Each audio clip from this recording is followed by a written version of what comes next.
Salut, moi c'est Laura, je suis data analyst chez Blablacar aujourd'hui, mais je suis avant tout une alumni de DataBird du batch 3 qui s'est déroulé en janvier-février 2021.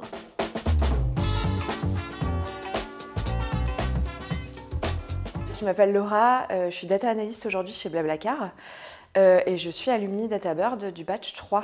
Alors pendant la formation de DataBird, on a été formé sur des outils techniques, donc des langages de programmation, SQL, Python, des outils de DataVis aussi, Tableau, Looker Studio, en fait toute la palette d'outils qu'un data analyst doit maîtriser pour mener ses analyses au quotidien.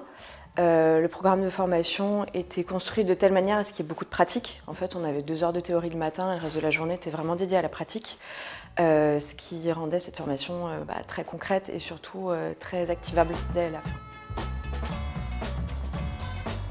Alors avant de me reconvertir, je ne savais pas vers quoi j'allais me reconvertir.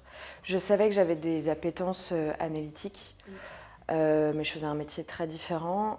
À la fois, dans mon métier, j'étais au contact de développeurs, de profils plutôt techniques, et je savais que c'était des choses qui pouvaient m'intéresser, sans forcément savoir en quoi ça allait consister, etc. Je savais que c'était les métiers qui pouvaient m'intéresser.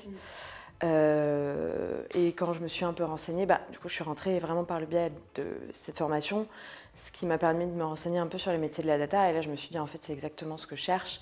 Je vais avoir des compétences techniques concrètes, je vais pouvoir capitaliser sur ce que j'ai fait avant, mes connaissances business, ma formation, etc. Et surtout, je vais tomber dans un domaine où il va y avoir une demande croissante de la part des entreprises. Donc tout ça, ça a donné en fait un terrain assez favorable pour que ça me donne vraiment une direction pour mon projet de reconversion. Alors quand j'ai postulé chez Blablacar, le poste, l'intitulé exact du poste, c'était Marketing Data Analyst. Et moi, je travaillais dans une agence de marketing et communication. Donc déjà, je pensais que j'avais un peu toutes mes cartes à jouer sur l'aspect connaissances, business, etc. Donc c'est vraiment là que j'ai insisté. Il se trouve que le VP Data de Blablacar, Manu, a contribué à l'élaboration du programme pédagogique de Blablacar. Donc je savais juste en citant le nom DataBird, normalement ça allait faire écho auprès de la personne qui recrutait. Que même s'il ne connaissait pas forcément tous les détails de la formation, il saurait que ça avait été une formation de qualité professionnalisante.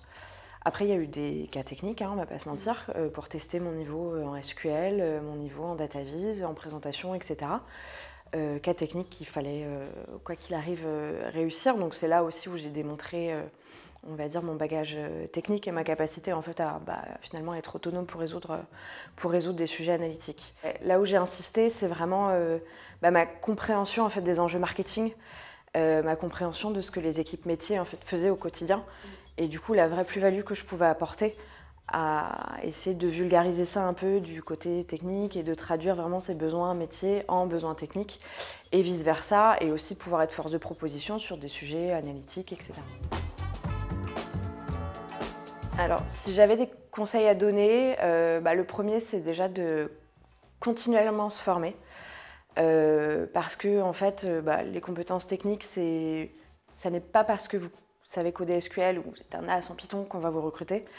En revanche, c'est un bagage technique indispensable pour derrière pouvoir faire preuve de créativité dans vos analyses. Donc, il faut vraiment continuer à se former au quotidien. Faire de la veille sur des nouveaux outils, des nouvelles technos. Là, avec l'intelligence artificielle qui arrive, ça va forcément impacter nos métiers. C'est des choses, on doit rester informé et formé pour pas ensuite se retrouver très vite limité. Parce que pour moi, être limité techniquement, c'est en fait être limité d'un point de vue analytique. C'est pour moi perdre du temps à essayer de résoudre des problèmes techniques, alors qu'en fait là où on a de la valeur, c'est résoudre des problématiques business. Donc ça, c'est hyper important.